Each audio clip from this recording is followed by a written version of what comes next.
it's me again.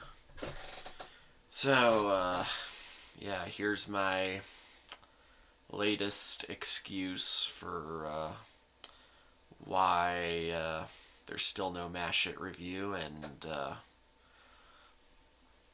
yeah, why I haven't even uploaded any review vlogs in a while. Well, as you can see, I'm on screen again. Let's just say there's been like so many like technical problems lately. Or there's been like a whole lot of problems for me lately. You know, like I just downgraded my computer from Windows 10 to Windows 7 because Windows 10 was like really, like, I couldn't stand it. It was just lagging so much. It became pretty much unusable. Yeah, I mean, it was very promising at first after I bought it, but yeah. But yeah, there's also a whole bunch of other stress, like related to work, related to health, and yeah, it's becoming a little too much for me lately, and mixed with all, like, I've been trying and trying to work on that video, but I just keep running into all these issues, and yeah, it just really stresses me out.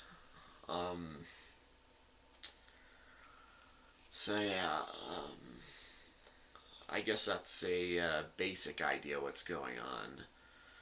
But yeah, well, Halloween's in a couple days, and I am very close to getting to an animated movie that I feel I have to review for Halloween, or like the night before Halloween, because I gotta work on Halloween, but still, like the night before. So yeah, I should really get this moving again. So, so yeah, here's my review of Cyborg 009. So, or yeah, this isn't the Halloween movie. I'm not there yet. I'm just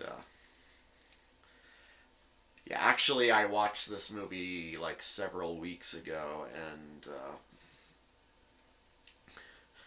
yeah, like, I was about to record my review, but there was a problem with the audio program.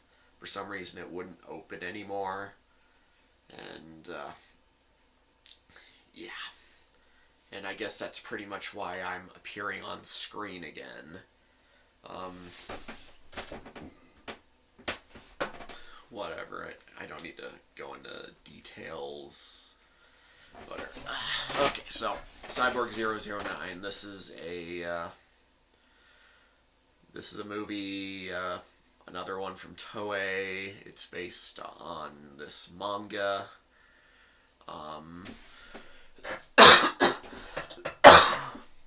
So yeah. So yeah, it's about this group of people who are rebuilt into cyborgs, and they have to fight this evil organization who made them cyborgs, called Black Ghost, and yeah, that's the very basic story. So yeah, they're all like, they were all people, but then when they were made into cyborgs, they were like renamed with numbers. It's 00 whatever. So yeah, we have 001, who's a baby who's like super intelligent. 002 is this guy with like these rocket these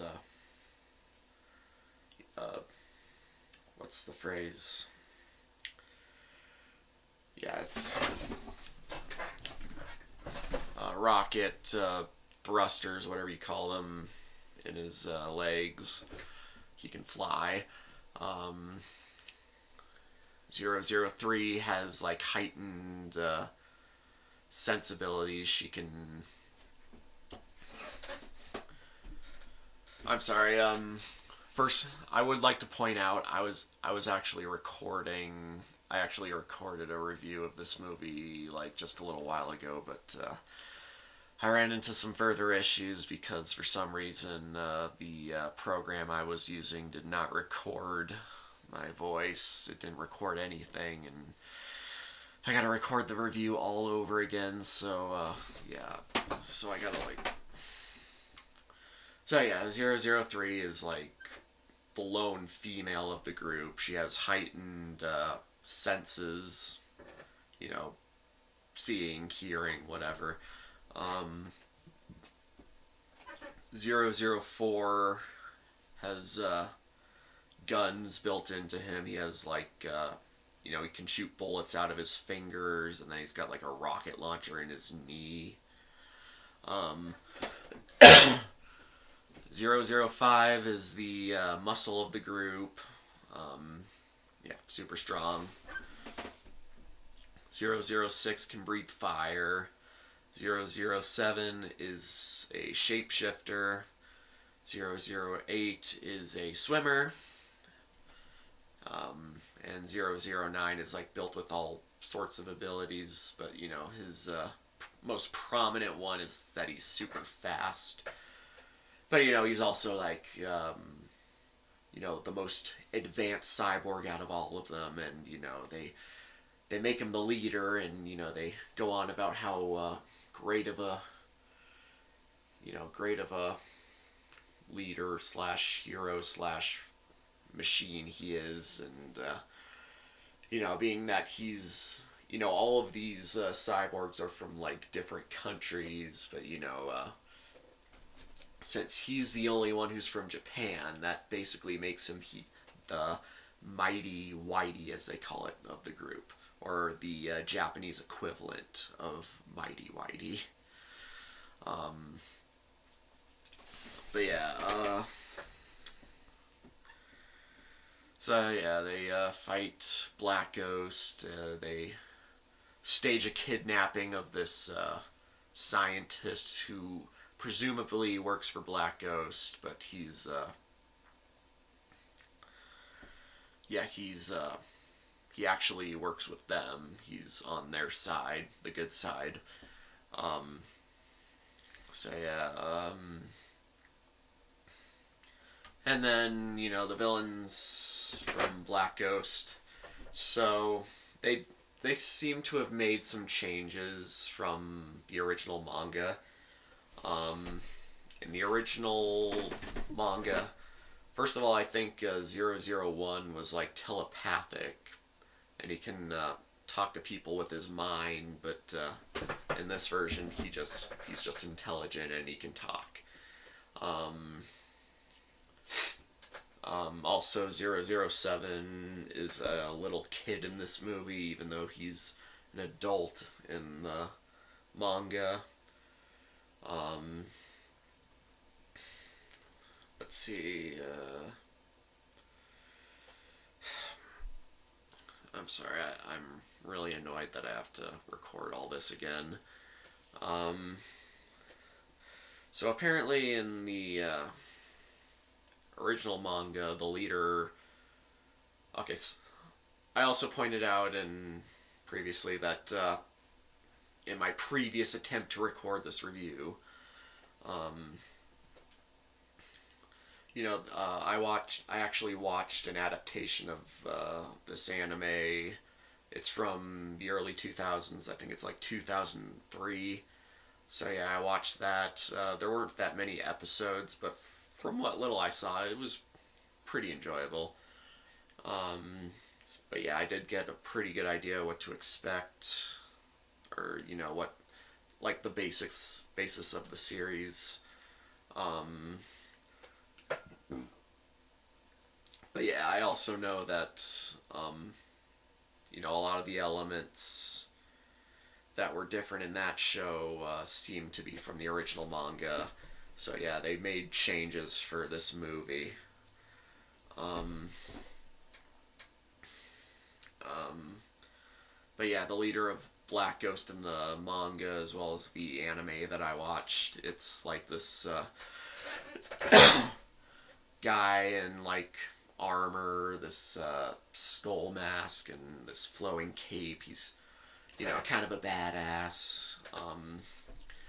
I think he's just called Black Skull in the anime that I watched, but he's I think he's called Skull in the original manga and stuff, in like the Japanese dubs and stuff. But he's not in this version. The leader of Black Ghost is this goofy looking alien thing. Or you assume he's the leader, but it turns out that the real leader is a computer from outer space, and it landed on Earth years ago, and it's been manipulating humanity into becoming, being constantly at war and stuff.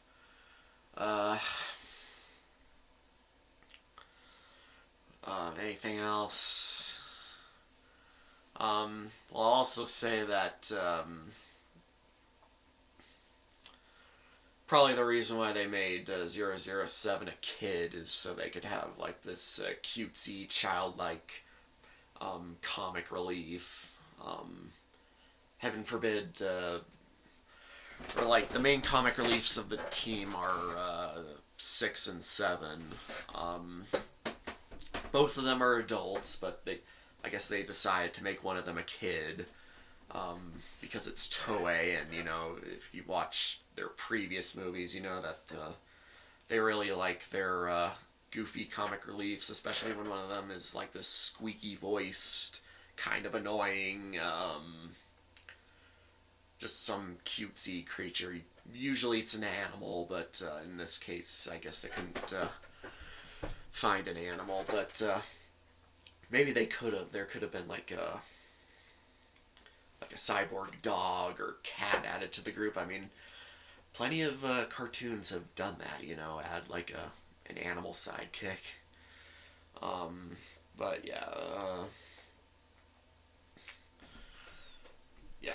So yeah, 007 is like the main comic relief, but 6 is also pretty goofy as well. Surprisingly, they left 008 relatively dignified, because he's also kind of he's like the token black. He's from Africa, and at least compared to 6 and 7, he's relatively dignified, although he still has this very, he has a pretty offensive appearance. His character isn't too bad, but yeah, his design. Thankfully, he does look a lot better in later versions, like the anime that I watched, but yeah. But there is one little moment in this movie of him that's kind of racist. It's this scene near the beginning where he's fighting some enemies, and he like taunts them at one point by like smoking a cigar, all and he looks all it just looks wrong. But hey, it's Japan. They didn't know. Yeah, Japan in the 60s, I think they were a little behind compared to us Americans, and back in the 60s we weren't doing that great either, but I guess we were making progress. But yeah, otherwise 008 is kind of dignified compared to 6 and 7. I mean, to be fair, 6 is also Chinese, so yeah, he's one of the Asians, but then again, 009 is Japanese. Whatever, you get the point. But yeah, there's for like the final climax of the movie, for some reason, 009 decides to take 3, 6, and 7 with him. And there doesn't seem to be much explanation why he needs them. It just seems like they just went with it because, it's Toei, so we gotta have like we gotta have the main hero joined by the love interest and 2 goofy comic reliefs. And yeah, that seems to be the main logic, and it's kind of a shame because the rest of the cyborgs have like no part in this, and they're all kind of the cool ones, or they're all mostly cooler than like 6 and 7 at least. But yeah, the love interest, 2 comic reliefs, Toei. Um, yeah, I talk as though Toei's cliches are getting that bad. Whatever. You know what? All these animation studios that I've been watching so far, they all have their cliches. In fact, like pretty much every studio ever, every creator ever has their staples that they tend to stick with. But yeah, is there anything else worth pointing out? I mean, during the final mission, 003 gets captured because, of course, she's the female. And this is a movie in the 1960s. I mean, to be fair, her powers aren't like... They don't lend themselves very well to action, although she is like a competent... she is competent with like laser guns and stuff. But still, I guess she's not tough or anything, or not tough enough to like be above getting captured by the bad guy. But whatever, they then turn her into this like scary witch thing, and but yeah, they beat the bad guys, and she's back to normal, and the rest of the cyborgs show up just to save them from like the explosion and stuff. So hopefully the other cyborgs get a bigger role in, because I know there's a sequel that came out the next year, and I'll be sure to get to that one. There's also like the anime series that came from these movies, but yeah, I don't have time for that. But yeah, this movie was okay. It's got a lot of goofy stuff in it. One kind of amusing scene is like near the beginning where like you're kind of being introduced to everyone while they're fighting the bad guy, and like in the midst of the action, 003 has to like inform 009 like what everyone's ability is. Like she's like 009 or 002 can fly at what was it, Mach 2 or something. And yeah, it's kind of funny how that like she has time to like give them all this information while they're getting shot at by the enemies and stuff.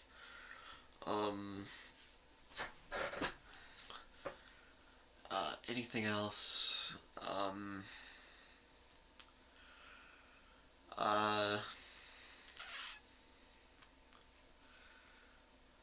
mean, I'm pretty sure there's something else, but I mean, as usual, we got the comment section for me to post any extra thoughts that I forgot to bring up in the video, but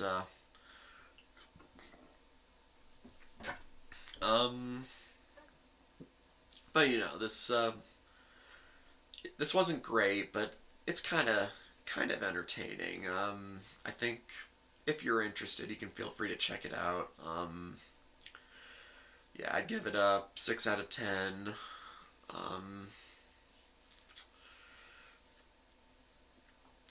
And yeah, Well, I guess it is also worth talking about like the anime in general. I think there is kind of a timelessness to it all. Um, I mean, it came like it's kind of got similar concepts as say it's like a cross between Astro Boy and X-Men. Came a little after Astro Boy, but I think this came before X-Men, or at least the original anime. Um, yeah, I think I worded it better in my original recording of this review, but my voice is giving out, so I can't talk too much more. But I do think it lends itself well to being adapted a lot over the years, and yeah, I think I do have a lot of respect for this anime, and I think watching this movie has kind of restored some interest in just yeah, Cyborg 009. Oh yeah, and I'll also point out this is like the most 1960s thing I've ever seen. It's like if you crossed Thunderbirds. Yeah, if you crossed Thunderbirds with Super Sentai, which would later become Power Rangers. And yeah, yeah. Uh, yeah, again, my voice is giving out. I've used up a lot of it on that first recording, so yeah, I'll just leave it at that, and if there's anything else to bring up, I'll bring it up in the comments. So yeah, let's just end it now. Mash it and smash it, signing off.